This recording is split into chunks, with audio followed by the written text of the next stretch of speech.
बिस्मिल्लाहिर्रहमानिर्रहीम। अस्सलामुअलैकुम स्टूडेंट्स। आज हम क्लास 9 का chapter number 1 matrices and determinants start करेंगे।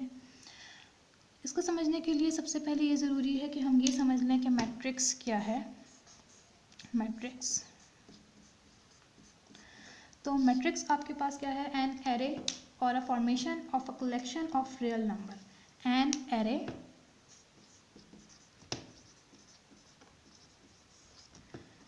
or a formation of a collection of real number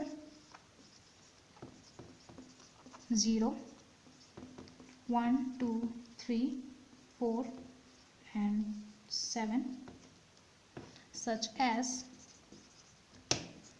1, 3, 4 and then enclosed by brackets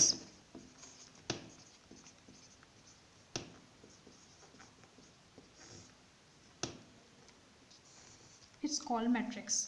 अब इसका क्या मतलब है?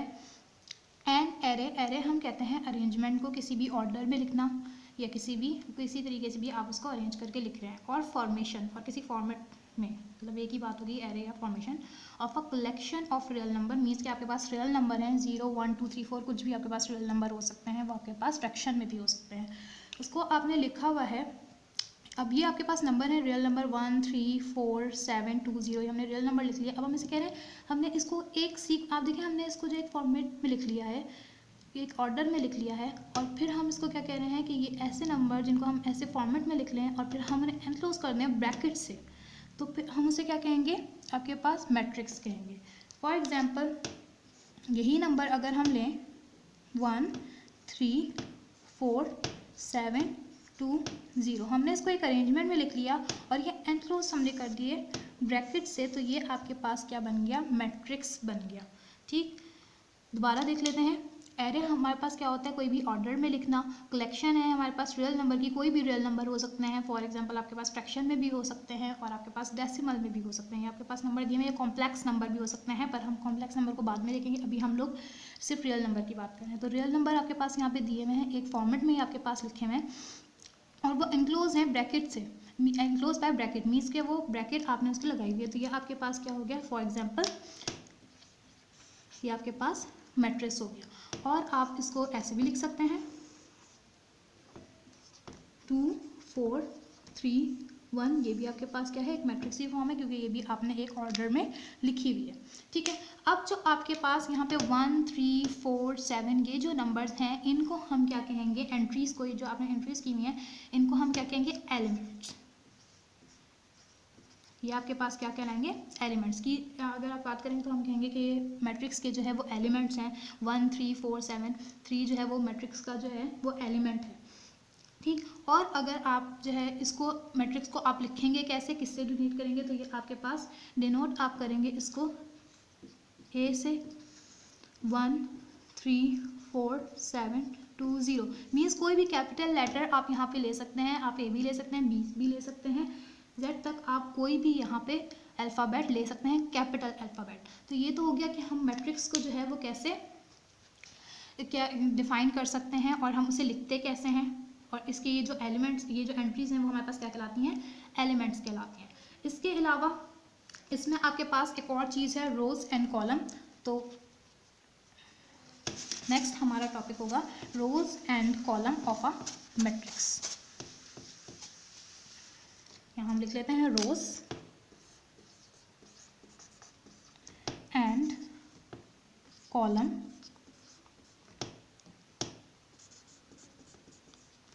Of matrix.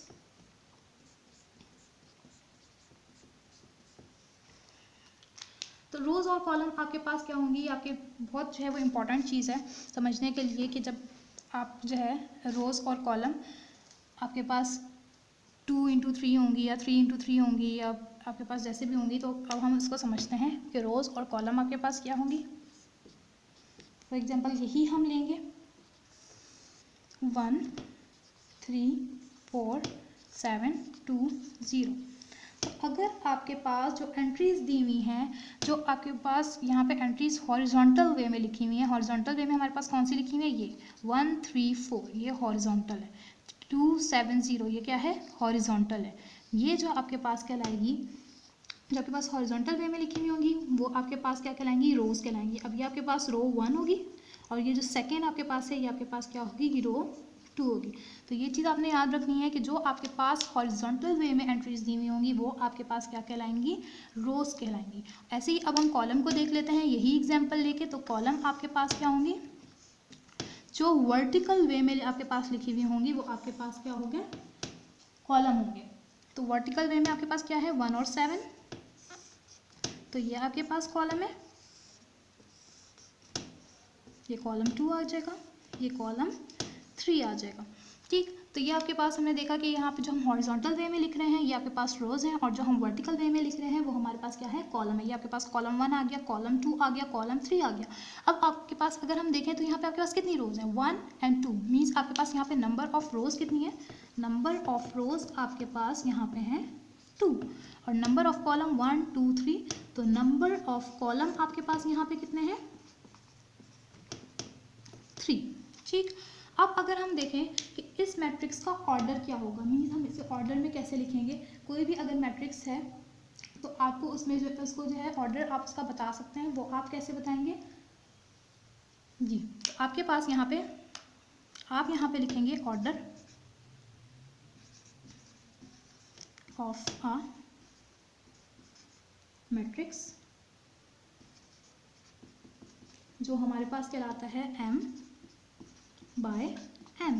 तो इस मैट्रिक्स का ऑर्डर आपके पास क्या होगा, ये जो m आपके पास है ये आपके पास रोज होंगी, नंबर ऑफ रोज, और जो कॉलम आपके पास है ये आपके पास n होगा। तो हम इसको कैसे लिखते हैं, 2 बाय 3, मीन्स पहले आपने रोज लिखनी है फिर आपने कॉलम लिखना है। अगर हम इस मैट्रिक्स की बात करें तो इसका ऑर्डर हमारे पास क्या होगा, 2 बाय 3। ओके, अब अगर हम एक और एग्जाम्पल देखें तो उसकी हम रोज और कॉलम निकालें।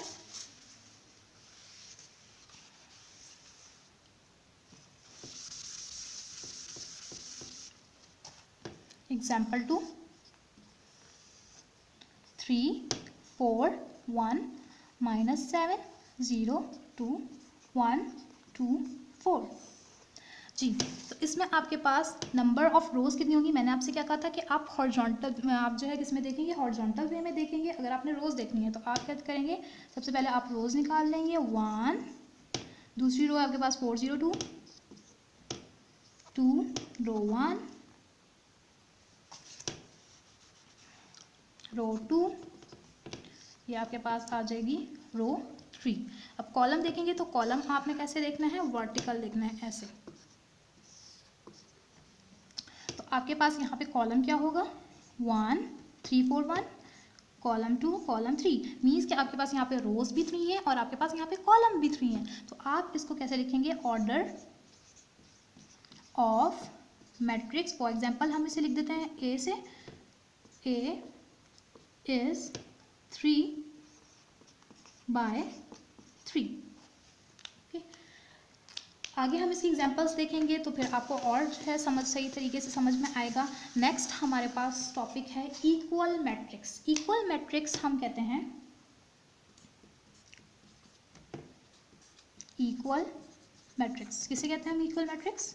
इक्वल मैट्रिक्स से आपको एक चीज़ समझ में आती है कि हम बात कर रहे हैं, इक्वल मीन्स क्या होते हैं, बराबर। ठीक, अब अगर हमारे पास दो मैट्रिसेस यहाँ पे दिए हुए हैं ए और B, then A is said to be equal to B. A जो है वो कब बी के इक्वल होगा, एक आपके पास कंडीशन ये है, the order of A, order हमने अभी देखा कि ऑर्डर क्या होता है, is equals to the order of B.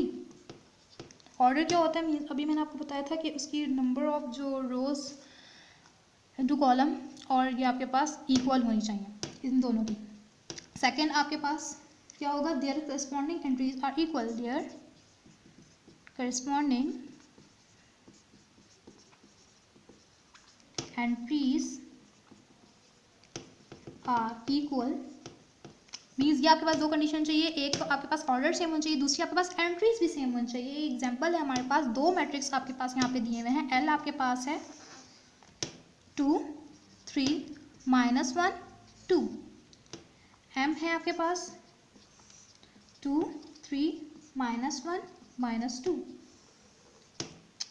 क्या ये आपके पास इक्वल है? सबसे पहले हम देखते हैं क्या इसके ऑर्डर सेम है। ऑर्डर मैंने आपको बताया था कैसे आप देखेंगे कि नंबर ऑफ रोज इसमें कितनी आ रही हैं, R1 आ रहा है, R2 आ रहा है। ये आपके पास कॉलम हो जाएंगे, कॉलम 1 और कॉलम 2। मीन्स इसमें आपके पास क्या है, कितनी एंट्रीज दी हुई है, 4, रोज कितनी है 2, कॉलम कितना है 2। तो पहले हम क्या लिखते हैं, रोज लिखते हैं। रोज आपके पास इसमें कितनी है 2 इंटू कॉलम कितने हैं 2। अब हम मैट्रिक्स पे इस पे आ जाते हैं एम पे। तो हम यहाँ पे देख रहे हैं कि हमारे पास कितने एलिमेंट्स दिए हुए हैं 4। अब आपके पास यहाँ पे रोज कितनी है 1 एंड 2, कॉलम आपके पास कितने हैं, कॉलम 1 एंड कॉलम 2। तो ये भी 2, मीन्स आपके पास ऑर्डर तो सेम है। अब आप देखेंगे कि करस्पॉन्डिंग एंट्रीज आपके पास इक्वल आ रही हैं या नहीं आ रही। मीन्स ये 2 है तो ये भी 2 है, ये 3 है तो ये भी 3 है, ये -1 है तो ये भी -1 है, और ये आपके पास 2 है तो ये भी 2 होना चाहिए। लेकिन ये आपके पास क्या है -2। बाकी की तीनों एंट्रीज आपके पास सेम है। लेकिन अगर आपके पास सेम नहीं है तो क्या है, फोर्थ आपके पास जो यहाँ पे एंट्री दी हुई है 2 और ये है -2। तो मीन्स ये आपके पास इक्वल मैट्रिक्स नहीं है। ठीक, ये दोनों कंडीशन आपके पास यहाँ पे फुलफिल होनी चाहिए। तो अगर हम इसकी एक और एग्जांपल देखते हैं, एग्जांपल 2, एग्जाम्पल 2, ये हमारे पास है A is equals to 1 3 -4 2। D आपके पास है 1 2 + 1 2 4 -2। तो ये हम देख रहे हैं 2 × 2 का मैट्रिक्स है। रोज भी आपके पास में है, कॉलम भी। पहले आपने रोज लिखनी है, फिर आपने कॉलम लिखना है। ये तो सेम है, मीन्स ऑर्डर हमारे पास सेम है। अब करस्पॉन्डिंग एंट्रीज हमारे पास सेम है, ये 1 है तो ये भी 1 है, ये 3 है तो क्या ये 3 है जी, ये 3 है। जब आप 2 + 1 करेंगे तो ये आपके पास 3 ही बन जाएगा, इज इक्वल्स टू 3।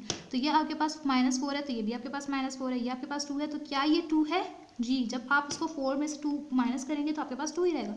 मीन्स कि आपके पास एंट्रीज भी सेम है, ये 1 है तो ये भी 1 है, ये 3 है तो ये भी 3 है, ये -2 है तो ये भी -2 है, और ये आपके पास 2 है तो ये भी 2 है। तो आपने क्या करना है, अब आपके पास यहाँ पे ऑर्डर भी सेम आ गया, एंट्रीज भी सेम आ गई। तो सो आपके पास यहाँ पे क्या होगा, A and B are equal matrices. Okay, तो ये हमारे पास हो गया कि इक्वल मैट्रिक्स क्या होता है। मैंने आपको बताया कि मैट्रिक्स क्या होता है। मैट्रिक्स क्या होती है, एक अरेंजमेंट होती है रियल नंबर की, कि हम उसको अरेंज करके लिख रहे होते हैं और ब्रैकेट में लिख रहे होते हैं, तो वो आपके पास मैट्रिक्स कहलाता है। रोज और कॉलम आपके पास क्या होते हैं, अगर आपके पास वर्टिकल में नंबर्स दिए हुए हैं तो वो आपके पास कॉलम कहलाएंगे, वर्टिकल आप देख लेंगे। और ये आपके पास आप क्या करेंगे, हॉरिजॉन्टली देखेंगे कितनी लाइन्स हैं तो वो आपके पास क्या कहलाएगा, रोज कहलाएंगे। अच्छा जी, फिर हमने ऑर्डर देखा कि ऑर्डर हम किसे कहते हैं, कि हमारे पास नंबर ऑफ रोज और नंबर ऑफ कॉलम कितनी है वो हम यहाँ पे लिख लेते हैं। फिर हमने देखा कि इक्वल मैट्रिक्स किसे कहते हैं। अब हम आ जाते हैं एक्सरसाइज 1.1 पे। इसको हम सॉल्व करने की कोशिश करते हैं इन्हीं चीज़ों से जो हमने पढ़ी हैं। तो अब आपके पास फर्स्ट क्वेश्चन है, find the order of the following matrix. 1, find the order of the following matrices। ये आपके पास कुछ मैट्रिक्स गिवन है और इसमें आपने क्या करना है, इसके ऑर्डर फाइंड करने हैं। फर्स्ट है आपके पास एक मैट्रिक्स दिया हुआ है, इसको हमने कैपिटल लेटर से लिखा हुआ है यहाँ पे।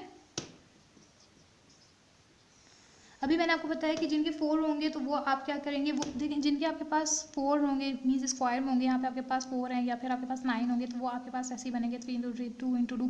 तो हम इसको चेक कर लेते हैं। यहाँ पे हमारे पास 2 रोज़ हैं, 2 कॉलम है, रोज़ ये हमारे पास 2 रोज़ हैं, तो हमने यहाँ पे लिख लिया 2 मल्टीप्लाई बाय कॉलम कितनी है 1 एंड 2। ये हमारे पास कॉलम 1 एंड ये हमारे पास कॉलम 2, ये हमारे पास रो 1 एंड ये हमारे पास रो 2। तो कॉलम भी हमारे पास 2 है और रोज़ भी हमारे पास 2 हैं।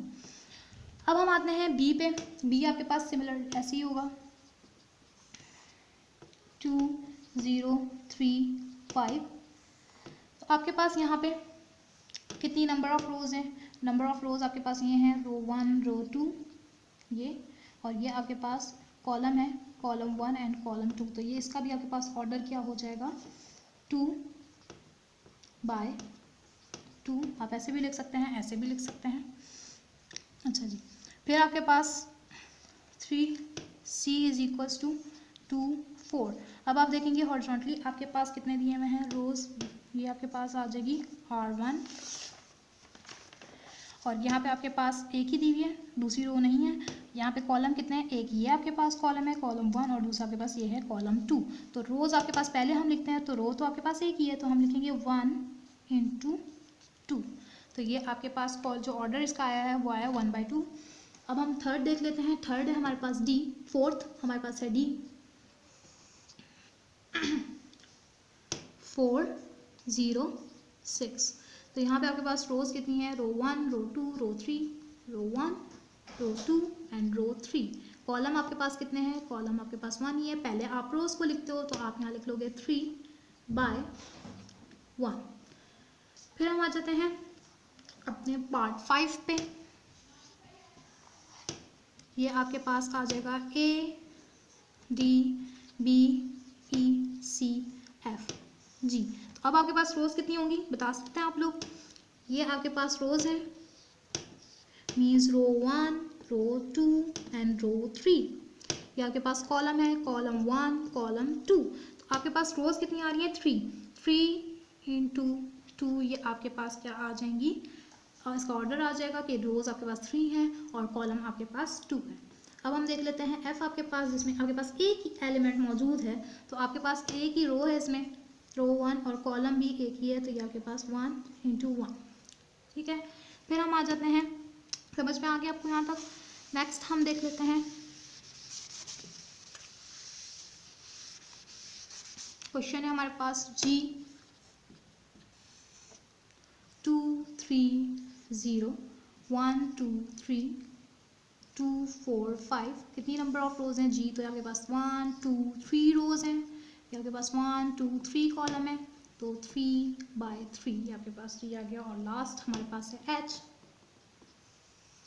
2 3 4 1 0 6। तो ये आपके पास 1 row second row first second column 1 2 3 column 1 column 2 column 3। तो ये आपके पास 2 रोज हैं। रोज हम हमेशा पहले लिखते हैं 2 × 3।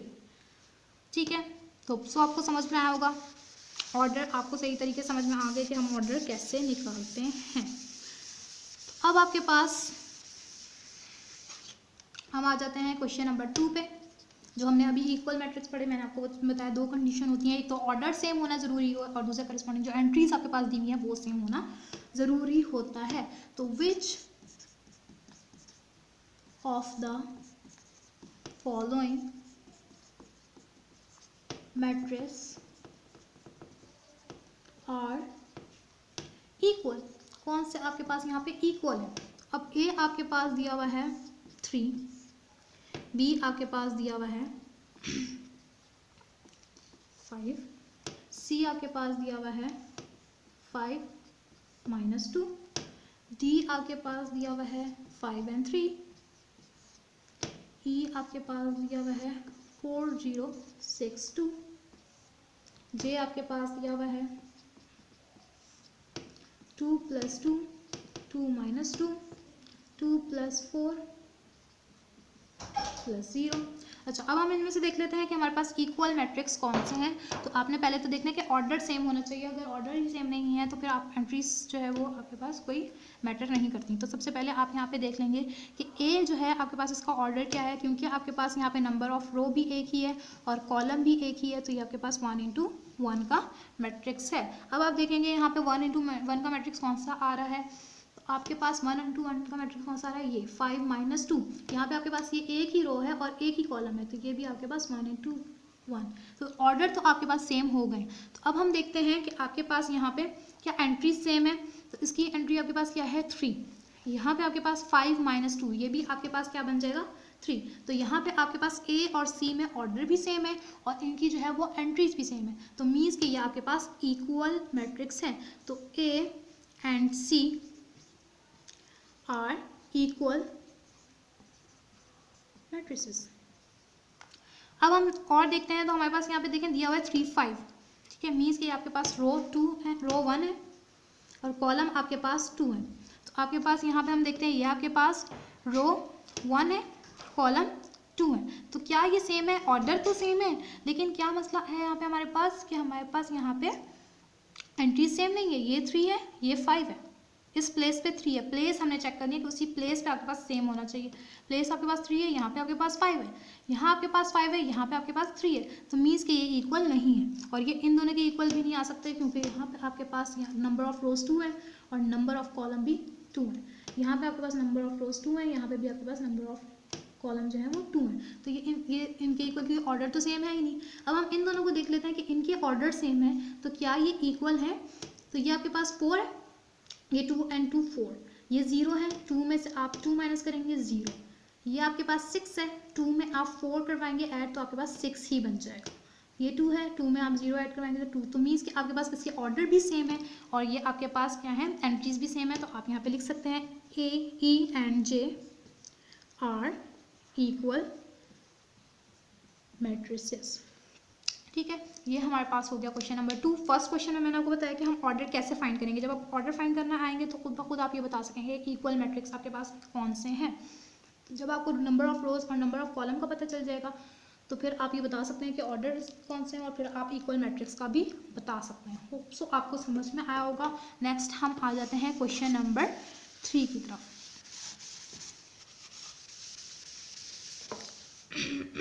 क्वेश्चन नंबर 3 है आपके पास, find the values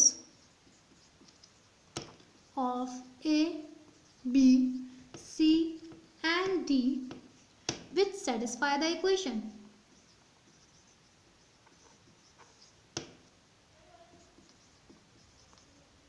अच्छा, अब आपने क्या करना है, यहाँ पे A, B, C and D की वैल्यू आपने यहाँ पे निकालनी है।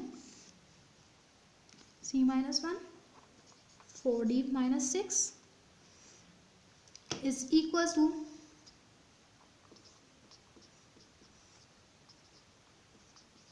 ओके।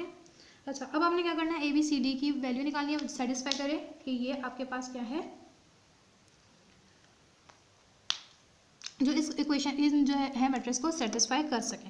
अब आपके पास यहाँ पे हम एक चीज़ देख लेते हैं कि हम यहाँ पे ले रहे हैं इसको इक्वल मैट्रिक्स, जिसमें आपके पास ऑर्डर भी सेम होता है और इसमें आपके पास एंट्रीज भी सेम होती है। तो यहाँ पे आपके पास ऑर्डर इसका क्या है 2 into 2 और इसका भी ऑर्डर क्या है 2 into 2। ये आपके पास इक्वल मैट्रिक्स, यहाँ पे इक्वल का साइन दिया हुआ है तो आपके पास इनको इक्वल लिया हुआ है।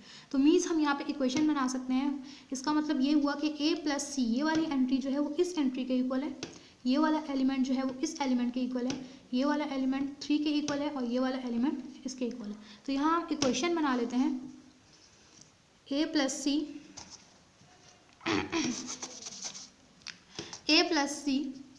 Is equals to 0। ये आपके पास इक्वेशन 1 बन गई।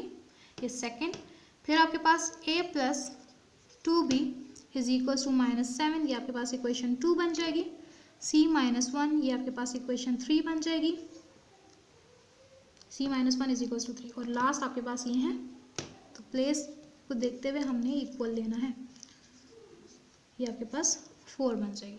अब हम देखेंगे कि हम किससे जो है वो इक्वेशन इजीली निकाल सकते हैं। तो सबसे पहले अब इसमें आपके पास देखें दो आपके पास वेरिएबल आ रहे हैं, मीन्स A और C। यहाँ पे भी आपके पास दो वेरिएबल आ रहे हैं A और B। यहाँ पे आपके पास एक ही वेरिएबल आ रहा है C माइनस 1 इज इक्वल, यहाँ पे आपके पास D आ रहा है, D इधर भी आ रहा है, इधर भी आ रहा है। तो आप पहले वो लेंगे जिसमें आपके पास एक ही वेरिएबल आ रहा है, मीन्स इक्वेशन 3। तो हम यहाँ लिखेंगे from equation 3 C minus 1 is equals to 3। ये आपके पास माइनस का है, इधर जाके आपके पास माइनस का उधर प्लस हो जाएगा। C की वैल्यू आपके पास आ जाएगी 4। अब आपके पास C की वैल्यू आ गई, मीन्स C की वैल्यू रख के आप यहाँ से A की वैल्यू भी निकाल सकते हैं, यहाँ से आपके पास D की वैल्यू इजीली निकल सकती है। तो अब हम पहले किसकी निकाल लेते हैं, D की निकाल लेते हैं। From equation 2 4D minus 6 is equals to 2D। ये हमारे पास प्लस का है, ये वहाँ जाएगा माइनस, ये माइनस है, ये इधर आएगा प्लस। इसमें से हम 4 में से 2 माइनस करेंगे तो ये आपके पास आ जाएगा 2D इज इक्वल्स टू 6। अब ये आपके पास डी यहाँ रह जाएगा, ये डिवाइड हो रहा है, नीचे आके 6 के मल्टीप्लाई हो जाएगा, 2 1 ज़ा 2, 2 3 ज़ा 6, तो डी की वैल्यू आपके पास यहाँ पे आ जाएगी 3। ओके, अब हम आगे फाइंड कर लेते हैं।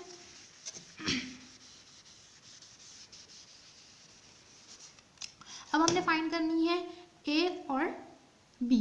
तो ए के लिए हमें ये वाली इक्वेशन यूज़ करनी पड़ेगी और बी इसमें आ रहा है तो हमें ये वाली इक्वेशन यूज़ करनी पड़ेगी। तो हम फर्दर फाइंड करते हैं for A plus C is equals to 0। C की वैल्यू, ए की वैल्यू हमने फाइंड करनी है, सी की वैल्यू हमें पता है क्या आई है 4, तो हम सी की जगह रख देंगे 4 इज इक्वल्स टू 0। ये आपके पास उधर चला जाएगा, ये माइनस का हो जाएगा, ये आपके पास ए की वैल्यू आ जाएगी। अब आपके पास रह गई है बी की वैल्यू जस्ट, तो बी की वैल्यू के लिए आपके पास आ जाएगा फॉर बी, सेकेंड इक्वेशन लेंगे क्योंकि बी सिर्फ सेकेंड इक्वेशन में आ रहा है, A plus 2b is equals to -7। A की वैल्यू हमारे पास आई है -4 plus 2b is equals to -7, ये माइनस का है, 4 इधर जाएगा, क्या हो जाएगा plus 2b is equals two plus minus minus, minus करवाना है आपको इसको, 3 और 7 बड़ा है इसलिए आपके पास माइनस का साइन आ जाएगा। अब b is equals to 2 multiply हो रहा है, नीचे आके क्या हो जाएगा डिवाइड, ये आपके पास आ गई b की वैल्यू। होप सो आपको समझ में आया होगा। Thank you.